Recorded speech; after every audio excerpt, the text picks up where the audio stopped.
In the endless void of space, something flickered. A pulse, faint as a whisper, cut through the cosmic static, and astronomers froze at their consoles. For decades, we've scanned the stars, chasing shadows of signals that might hint at life beyond our world. But this was different. It wasn't a burst of noise or a fleeting anomaly. It was deliberate, rhythmic, like a heartbeat echoing across light years. The source, a forgotten probe, Pioneer 10, launched in 1972 and long, silent, drifting beyond the edges of our solar system. Its sudden awakening sent ripples through the scientific community, and what it revealed was unlike anything we'd ever imagined.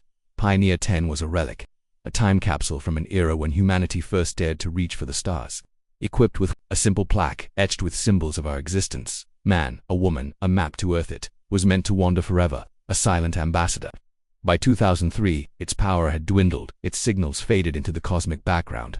Scientists assumed it was dead, lost to the abyss. But last month, a faint transmission crackled through the dishes of the European Space Agency's radio network. At first, they thought it was interference, a glitch in the system. Then the pattern emerged, a sequence of pulses, repeating every 72 seconds, precise as clockwork. It wasn't random. It wasn't natural. It was something else entirely. A team of astrophysicists at the Max Planck Institute dove into the data, their skepticism giving way to the signal wasn't just a string of beeps. Embedded within it was a structure, a complexity that defied explanation. They called in experts in machine learning, and a new AI model, trained to sift through petabytes of cosmic noise, began unraveling the mystery. What it found wasn't a message in words or numbers. It was a lattice of information, a three-dimensional construct that seemed to shift depending on how you looked at it. Picture a kaleidoscope of data, folding and unfolding, revealing patterns that hinted at intent. Some saw spirals, others saw crystalline forms. But everyone agreed, this wasn't human. The lead researcher, Dr. Elena Voss, a pioneer in signal processing, described the moment they first visualized the data. The AI projected a form that pulsed with light, not on a screen but in a holographic simulation. It was mesmerizing, almost alive, like a sculpture carved from pure mathematics. The shapes weren't static, they moved, adapted, as if responding to the observers. One technician swore it resembled a neural network, another saw echoes of ancient mandalas. Dr. Voss put it simply, this wasn't just a signal, it was a conversation. And we'd only just started listening. What made this discovery so unsettling wasn't just the signal's complexity, it was its timing. Pioneer 10 hadn't transmitted anything meaningful in over 2 decades. Why now? The probe had crossed into a region of space beyond the heliopause, where the sun's influence fades and the interstellar medium begins. Some theorized this boundary acted like a lens, amplifying or triggering the signal. Others went further, suggesting Pioneer itself had been altered, its aging circuits rewired by something out there. The plaque it carried, meant as a greeting to any who found it, might have been more than a symbol. Could it have been a beacon, a key that unlocked a response when the probe reached the right place at the right time? As the team dug deeper, the signal's strangeness grew. It wasn't just visual. The AI detected subtle variations in frequency that matched no known physical phenomena. These weren't radio waves behaving as they should. They seemed to bend, to resonate with local conditions on Earth: magnetic fields, atmospheric density, even the rhythm of our planet's rotation. It was as if the signal wasn't just coming from space but interacting with our world, adjusting itself to be heard. A physicist on the team, Dr. Ravi Patel, proposed a wild idea. What if the signal wasn't traveling through space but emerging from it, like a ripple in the fabric of reality itself? This wasn't a message you could read like a letter. It was experiential, meant to be felt as much as understood. Neuroscientists were brought in to study its effects.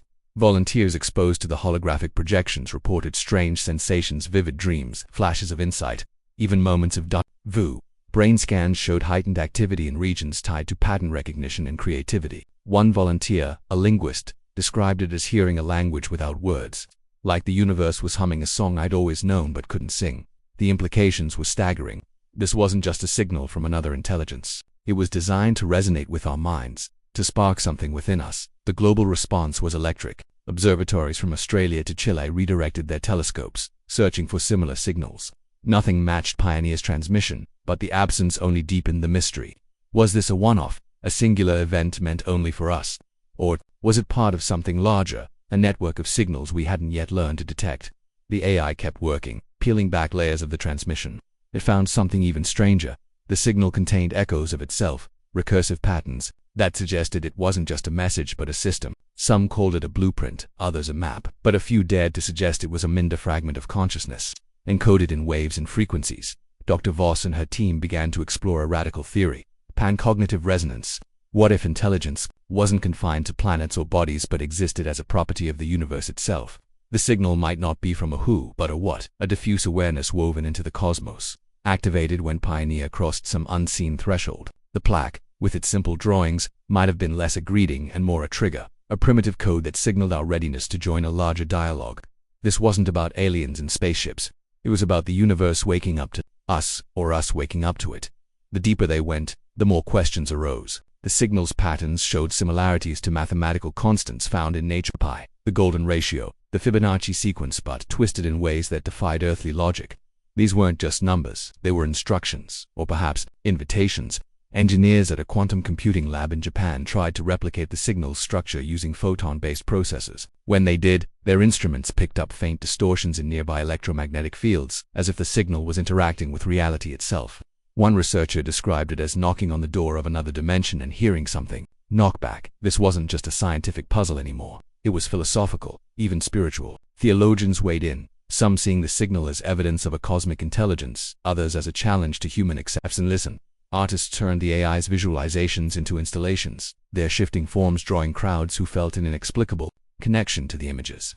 Social media buzzed with theories. Some called it first contact, others a cosmic art project. A musician in Berlin composed a symphony based on the signal's frequencies, and listeners reported feeling transported, as if the music unlocked memories they didn't know they had.